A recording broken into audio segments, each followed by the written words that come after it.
Produk Kreatif dan Kewirausahaan dari SMK Negeri Jawa Tengah.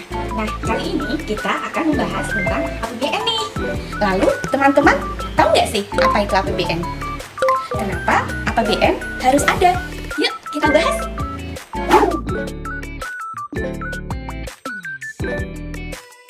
Hey, sebelum kita masuk pembahasan, saya punya cerita nih. Panggil saja dia Dini. Dini ini mendapatkan uang kiriman sebesar ini nih dari kedua orang tuanya. Karena berkehidupan berasrama, uang sebesar ini untuk membeli handuk, membeli perlengkapan pribadi. Tapi belum sampai 1 bulan, uang sebesar ini belum habis. Tapi beda lagi, kita sampingkan saja Dininya. Kita mulai ke Kak Heru.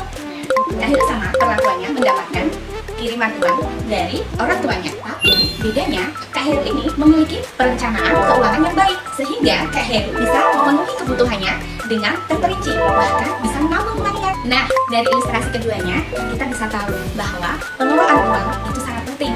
Tidak hanya Heru saja, atau Dini saja, atau Heru Dini lainnya, tapi negara juga penting mengelola uang. Apa itu? Yaitu APBN.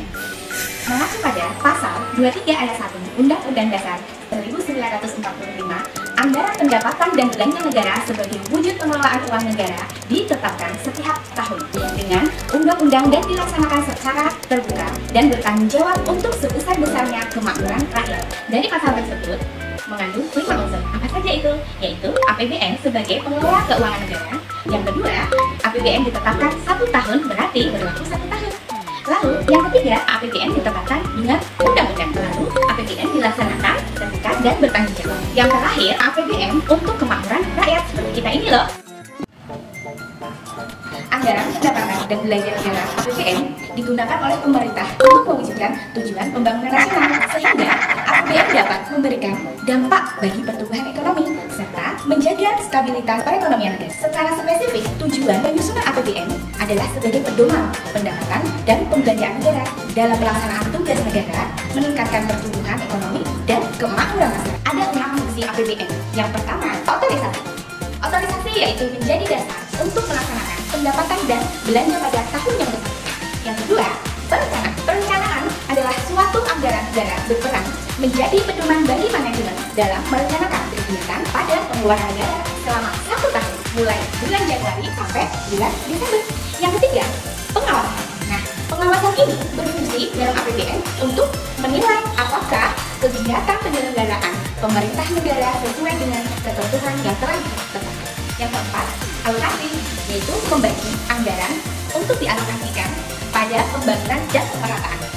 Yang kelima, distribusi. Anggaran negara wajib memperhatikan keadilan dan kepatuhan. APBN berguna untuk mencapai keadilan sosial dan mengurangi kesenjangan antara wilayah. Selain itu, APBN digunakan untuk memeratakan pembangunan di seluruh wilayah Indonesia. Yang keenam, ini stabilisasi. Anggaran pemerintah menjadi alat dalam memelihara dan mengupayakan keseimbangan fundamental perekonomian negara. Selain itu, APBN digunakan sebagai alat untuk mencegah terjadinya inflasi dan deflasi negara yang tinggi. Dengan demikian, fungsi APBN bagi kehidupan masyarakat adalah mengatur pengeluaran dan pendapatan negara. Selain itu, APBN dipergunakan oleh pemerintah untuk meningkatkan kesempatan kerja, produktivitas, dan pertumbuhan ekonomi. Pada akhirnya, tujuan utama pemerintah untuk meningkatkan kesejahteraan masyarakat dapat tercapai. Hebat gak tuh APBN?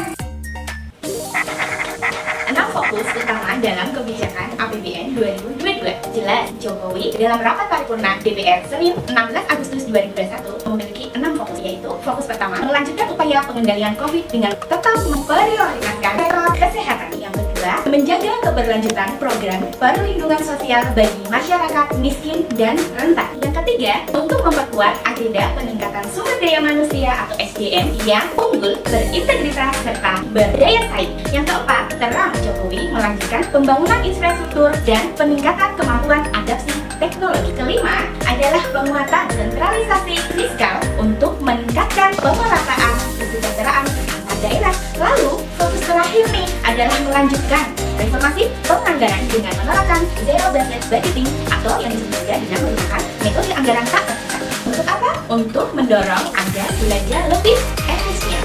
Dengan demikian, 6 fokus utama tersebut sejalan dengan tema kebijakan fiskal tahun 2022. Pada tahun 2022, APBN kita memiliki tema pemulihan ekonomi dan reformasi struktural ditujukan untuk meneruskan dukungan terhadap pemulihan ekonomi dan dinamika pandemi COVID-19 yang telah memberikan dampak signifikan terhadap berbagai aspek kehidupan di masyarakat. Yuk kita tanya warga sekitar SMK di Jawa Tengah, kira-kira mereka tahu tidak ya APBN itu apa? Maaf, dengan siapa ya Pak? Saya dengan Bapak Andi Samuji, Bu. Bilma, Bu. Bilma.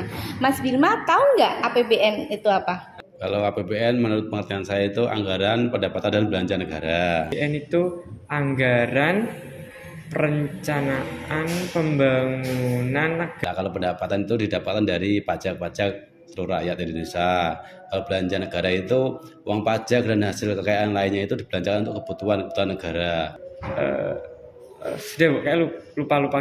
Itu dianggarkan setiap 1 tahun sekali. Belanjanya itu apa, meliputi apa? Ya, ke negara. Aparatur negara butuh kendaraan dinas dan lain-lain. Oke, terima kasih Iya, Pak. sama-sama. Nah, tadi itu kita telah membahas semua rangkaian pembahasan terkait dengan APBN. Oke, sampai jumpa di video berikutnya.